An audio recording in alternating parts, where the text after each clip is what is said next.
법원이 대장동 개발 비리 사건의 민간 업자들에게 유죄 선고를 내리자 민주당이 대통령의 재임 중 형사 재판을 멈추는 형사소송법 개정안을 다시 추진하기로 했습니다. 대장동, 선거법 등 5개 사건으로 기소된 이재명 대통령의 재판을 중지시킨다고 해서 재판중지법으로 불려왔던 법안입니다. 민주당의 수석 대변인은 이제부터 재판중지법을 국정안정법, 국정보호법으로 호칭하겠다면서 이달 말 정기국회 안에 처리할 수 있다고 말했습니다. 민주당은 지난 5월 대법원이 이 대통령의 선거법 사건을 유죄 취지로 파기환송한 다음 날 이 법안을 발의했고 닷새 뒤에 국회 법사위까지 통과시켰습니다. 그러나 대선 이후 각 재판부가 대통령 관련 재판의 진행을 중단시키고 대통령 방탄법이라는 비판이 커지자 법 추진을 보류해왔습니다. 민주당은 입법 재추진에 나선 명분으로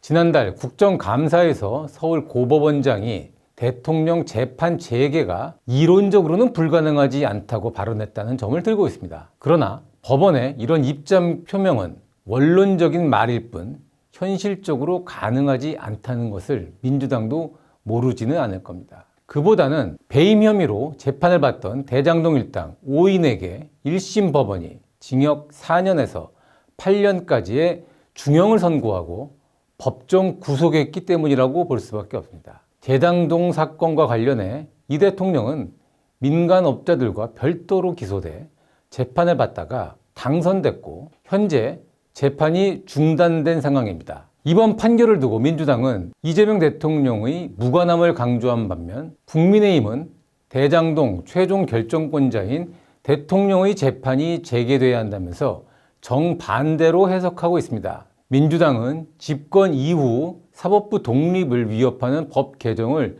동시다발적으로 추진해왔습니다. 대법관을 14명에서 26명으로 늘리기로 했고 4심제로 불리는 재판 소원 추진 의사를 밝혔습니다. 법을 왜곡하거나 잘못 적용한 판사와 검사를 처벌한다는 법 왜곡죄 처리도 공언하고 있습니다. 형법상 배임죄를 없애는 방안도 추진 중입니다. 이 법안이 통과되면 대장동, 백현동, 법인카드 사건 등에서 배임 혐의로 기소된 이 대통령은 면소 처분을 받게 될 가능성이 큽니다. 민주당은 인권보호 혹은 기업 경영 활성화를 내세우지만 법원이 자신들 뜻과 다른 결정을 할 때마다 이런 법안들을 꺼내왔다는 점에서 의도가 순수하지 않다는 것은 누구 눈에도 분명합니다. 민주당이 재판 중지법까지 처리한다면 특정인을 위해 삼권 분립의 헌법 원칙까지 허물려 한다는 국민의 의구심은 확신으로 바뀌게 될 겁니다.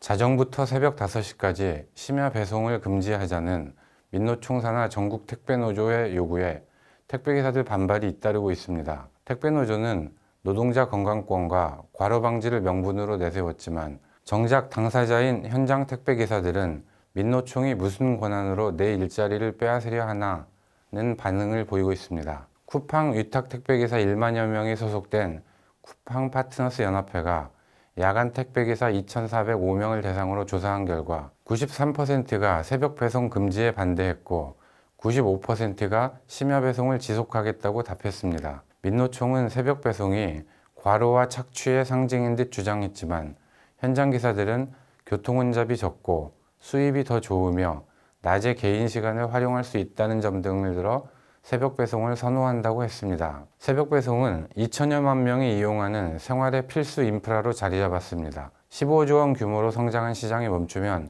그 피해는 맞벌이 부부 등 소비자와 소상공인에게 돌아갑니다. 오죽하면 민노총 위원장 출신인 노동부 장관이 소비자 입장과 산업적 영향도 함께 고려해야 한다.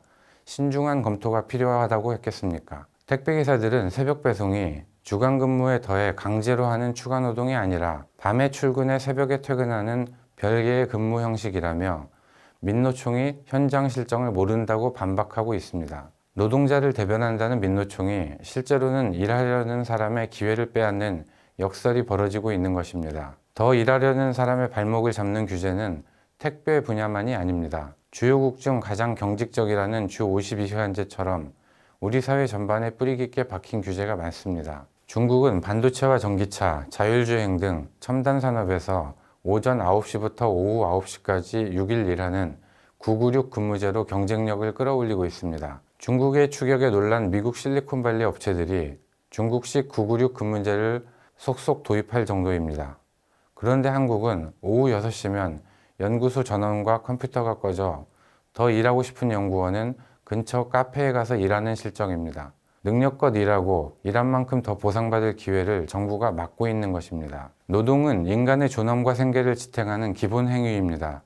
지금 한국은 과로와 착취를 막는다는 명분 아래 일할 자유를 빼앗고 경쟁과 혁신을 막고 있습니다. 일하려는 사람의 의지를 존중하고 자기 선택권에 따라 더 일하고 보상받을 수 있는 환경을 만들지 않으면 글로벌 경쟁에서 한국이 설 자리는 더 좁아질 수밖에 없습니다.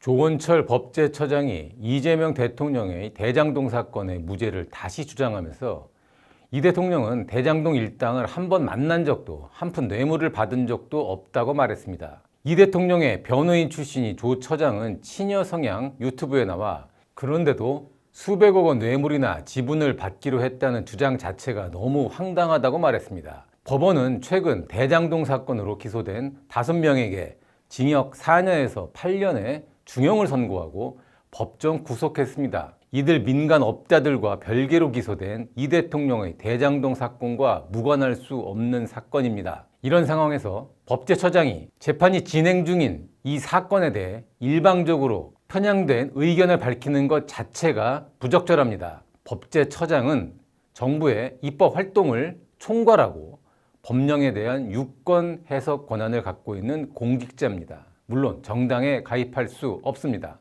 그러나 조 처장은 국정감사에서 이 대통령의 재판 5건과 혐의 12가지에 대해 모두 무죄라고 민주당 정치인과 똑같은 주장을 하더니 공무원은 자제해야 할 유튜브 출연까지 해서 이런 주장을 되풀이했습니다. 이 대통령과 대장동 일당이 만난 적도 없다는 말은 사실과도 다릅니다. 징역 8년을 선고받은 주범 김만배 씨는 과거 이 대통령을 인터뷰한 적도 있습니다. 이는 웬만한 사람은 아는 내용입니다. 기본 사실관계조차 모르는 사람이 법제처장이나 국가공직의 의무를 저버리고 대통령 개인 변호인처럼 행동하고 있습니다. 대통령과 사법연수원 동기에 대통령의 대장동과 위증교사 등의 변호인을 맡은 조 처장을 법제처장에 임명할 때부터 대통령 반탁륜이라는 비판이 나왔습니다. 그렇다면 언행을 더욱 신중해야 함에도 조 처장은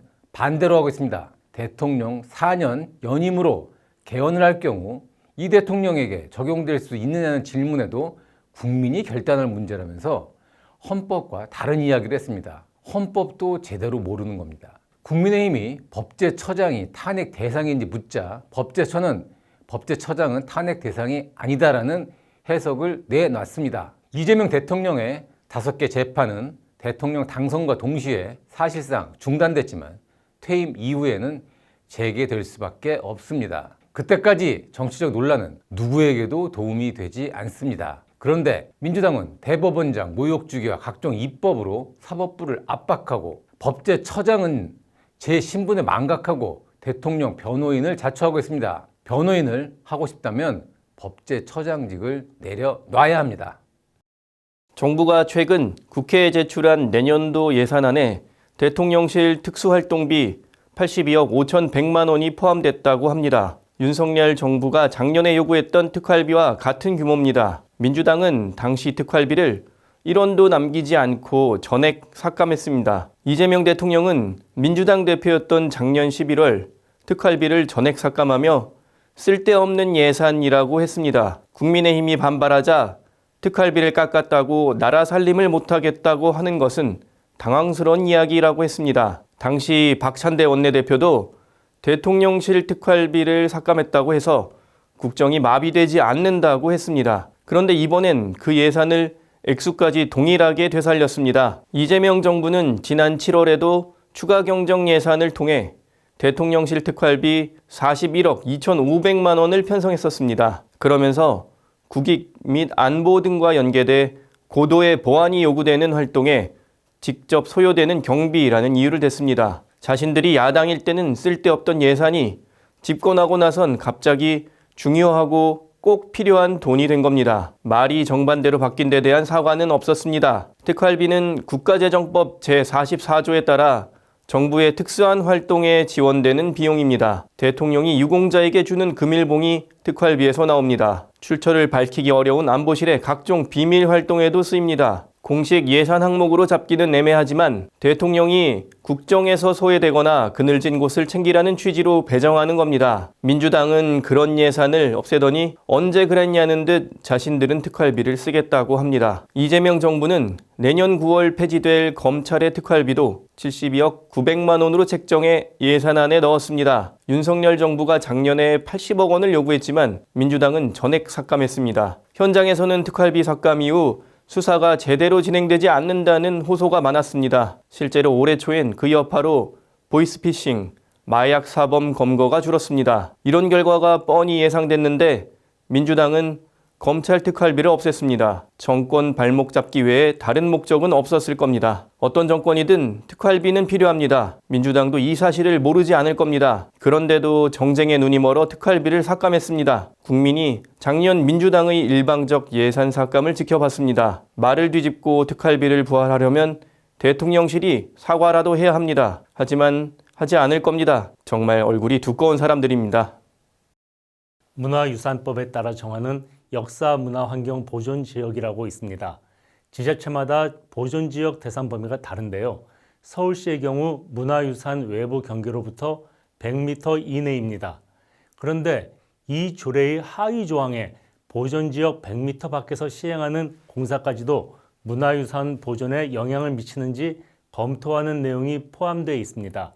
국가유산청은 이 조항을 근거로 보존지역 밖 공사까지도 규제해 지자체들과 마찰을 빚어왔습니다. 서울 세운상가 일대 재개발은 2006년부터 추진됐습니다. 그런데 해당 지구가 종묘 담장으로부터 약 180m 떨어져 있는데도 건물 높이를 55에서 71m로 제한했습니다. 서울시가 2023년 문제의 조항을 폐지하자 국가유산청의 상위 기관인 문화체육관광부가 무효 소송을 제기했습니다. 문화유산 보호의 중요성은 누구나 공감합니다. 하지만 합리적인 수준을 벗어나선 안 됩니다. 국가유산청은 김포 장릉으로부터 500m 밖 아파트 단지가 왕릉의 전망을 훼손한다며 소송을 걸었다가 패소한 적도 있습니다.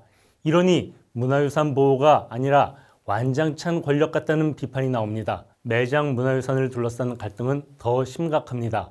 토기 등 유물이나 유적이 발견되면 즉시 공사를 중단해야 합니다.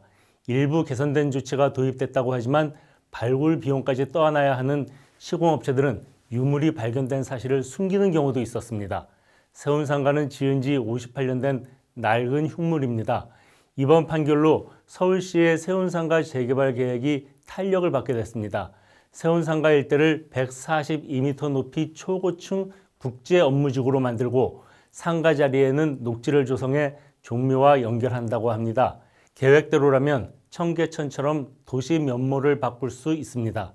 일본은 문화유산인 도쿄역을 지키면서도 주변 고도 제한을 풀어 세계적 첨단 업무지구로 탈바꿈시켰습니다. 도쿄 전체에 이런 변화가 일어나고 있습니다. 문화유산 보호도 도를 넘으면 도시의 정상적 발전을 막는 회방 놓기가 될 뿐입니다.